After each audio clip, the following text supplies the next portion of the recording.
Huh? We mess about with them. Well, thank you for coming in, Lydia. I mean, since the last time that we saw you, you're now #1 in the world. You're 18 years of age. What can we hope for you in the future? More of the same? I'm hoping just it all goes upwards, but you know, it's like my 3rd year on tour this year, and no, it has been going much faster than I would have ever expected. Obviously, it had always been my goal to, you know, be the #1 ranked player, but I didn't imagine it to be, you know, when I was 17 or 18. But you know, it's been really exciting, a lot of fun, and I've been enjoying playing on the tour. So I just got to have fun out there. I mean, the scores are getting lower every time, and you know, the girls are playing great golf, so I know that to be able to compete, you know, amongst trying to be the leaders, I need to play some solid golf myself. It all kind of started at the New South Wales Open. What does it feel like to come back to Australia? You know, I've played really well, you know, in Australia, and I won the Australian Amateur Championship before, and you know, obviously had my first professional win at the New South Wales tournament. So you know, I have a lot of memories here, and obviously there is that rivalry between New Zealand and Australia, but you know, we're so close. You know, we always come over here and enjoy playing over in Australia, so it's always great to come back, and the fans have been, you know, great the last few years. I've been playing the Opens, so you know, I'm looking forward to this week too. Terrific. Questions, please. What's your interpretation of the course coming on Sunday when it's forecast 39 degrees temperatures? What do you see that impact having? Yeah, it's a pretty tough course. You know, the greens are pretty firm. You know, there's bunkers in the most perfect places where the driver length. So you know, it's going to be a course where you need to position it well off the tee, and then you know, the shorter iron you have going in towards the green, I think that will be better because you know, of how firm it is. You know, it's going to be hard to stop a 5-iron or a hybrid in there. But no, it's a tough course. I know it's in great conditions right now, and you know, I'm pretty sure as the week goes on, as it gets hotter, the greens will get firmer. So yeah, I know it's going to be tough. I know it's going to be challenging, but you know, there's a great blend of holes where there's some shorter irons where you can, you know, go for some birdies, and then you know, some holes where you come off with a par and you say, hey, that's still a good job. Lydia, you've got a friendship with Minjee Lee. Are you excited to get out there, get out against her? Yeah, I think we played, when did we last play? Probably end of last year or something. But you know, she's a great player. She's a star of Australia, and you can see, you know, all the photos and the signage, and I think everybody's excited. And you know, just because we've played alongside each other as an amateur, and to, you know, be tour professionals and, you know, on the LPGA playing alongside each other, I think it's going to be great, and you know, we're going to have fun. And I think Hannah Jang is the 3rd player in the group, so I think all 3 of us are going to, you know, have fun out there, but you know, also work hard and you know, try and play the best we can. Lydia, yourself and Minjee are so close in age, and I guess your careers have gone very close together. How do you see her progression in her rookie year? Were you impressed with what she was able to do? Yeah, I mean, she's had quite a few top 10s last year. You know, she had her first win at the Kingsmill Championship, and you know, she played pretty amazing that Sunday that went on to Monday. So it's exciting, and you know, she's a consistent player, and you know, she hits the ball a long way, and I think she's one of, you know, the best putters out there. So I think she's got a great combination. So yeah, no, it's always great to, you know, play. Like, obviously I was on tour, you know, a year before her, but you know, it's great to see these girls that you played, you know, amateur, you know, times with, and then you're both pro and you're out there competing against each other every week. Do you see her as one of your biggest rivals this weekend? Yeah, I think she's going to play great. You know, she's played well at the Australian Open before, so you know, especially with, you know, playing at her home country, I'm sure she'll have a lot of excitement. So I think that will give her, you know, a lot of good momentum going into tomorrow. And you know, it's going to be tough. You know, the course itself is tough. So to me, rather than thinking about who is my biggest rivalry, I think I need to just focus on my game, and that's the most important thing. Do you know what it's like to play at your home tournament? The pressure of everyone wanting you to do well?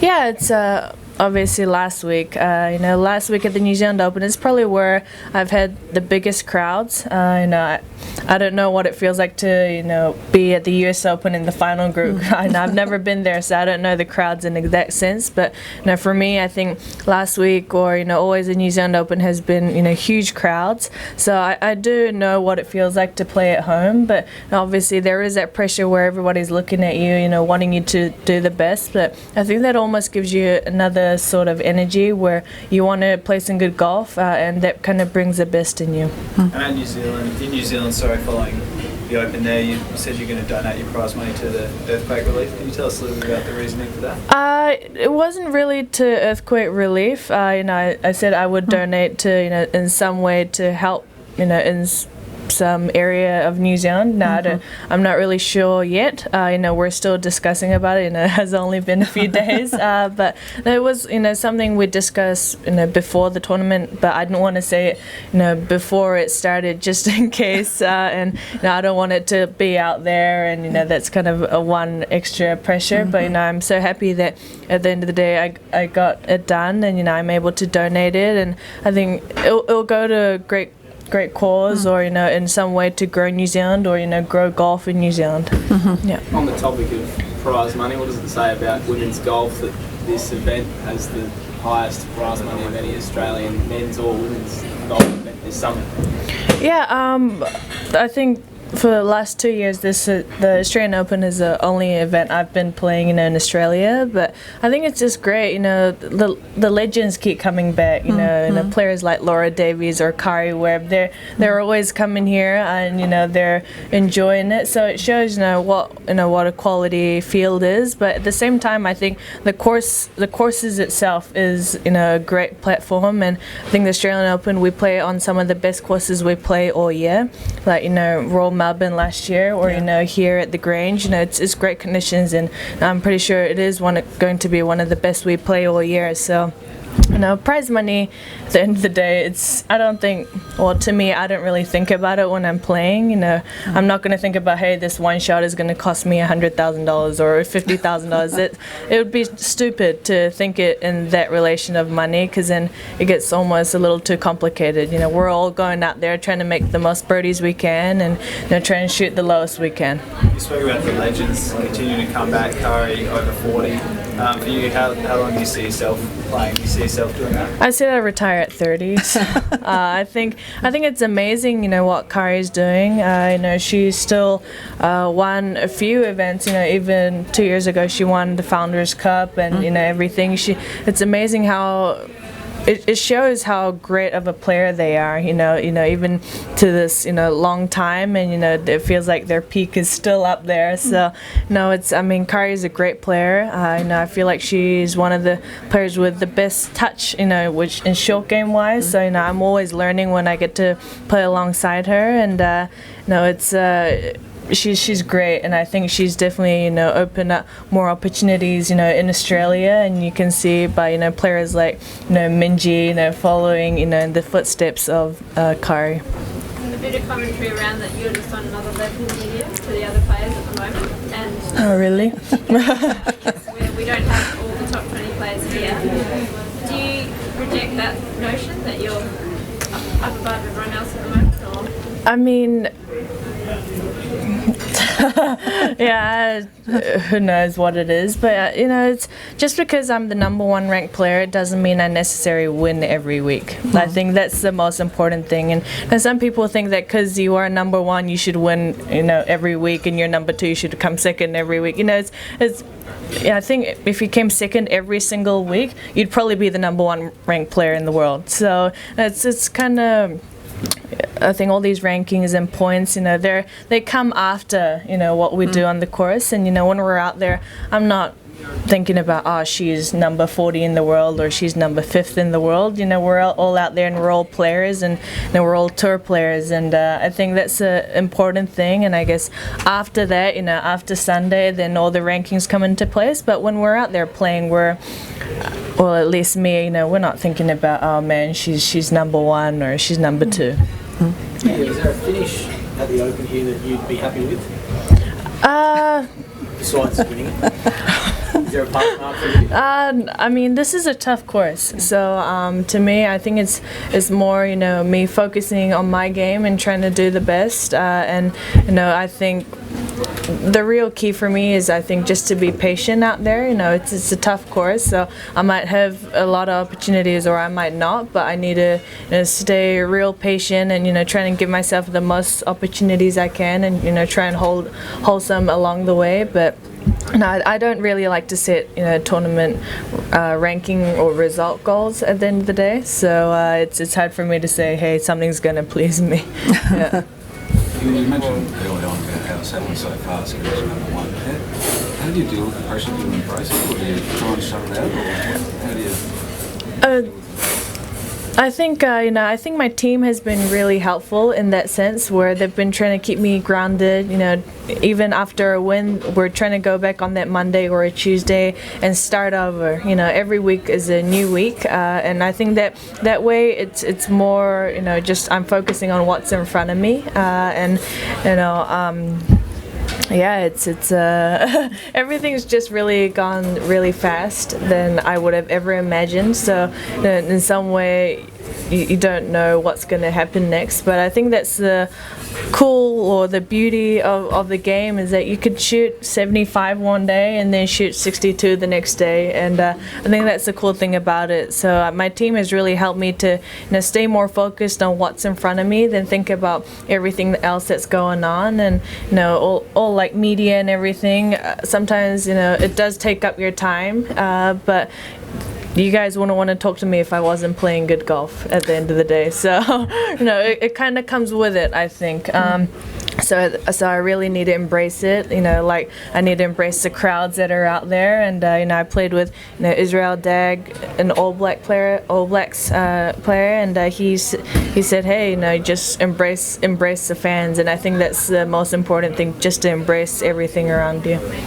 Lydia, you played with a young Australian that had a green last week, and she was runner-up to you last year at the What are your impressions of her? Are you impressed by her? Yeah, you know, last week was the first time I got to play with Hannah. I think she's a great player. She was, I think, an aggressive player too. You know, when she had the birdie opportunities, she tried to go for it. So yeah, you know, she's hitting the ball really well, and you know, her all crucial short putts, where most of them were going in. So I think she's a really solid player, and I think she's one of the stars that are coming out, and I'm sure she'll, you know, play on the LPGA. So, but you know, obviously she's a great player, but at the same time she was so sweet. So you know, it shows, you know, they're not only great golfers, but they're great people.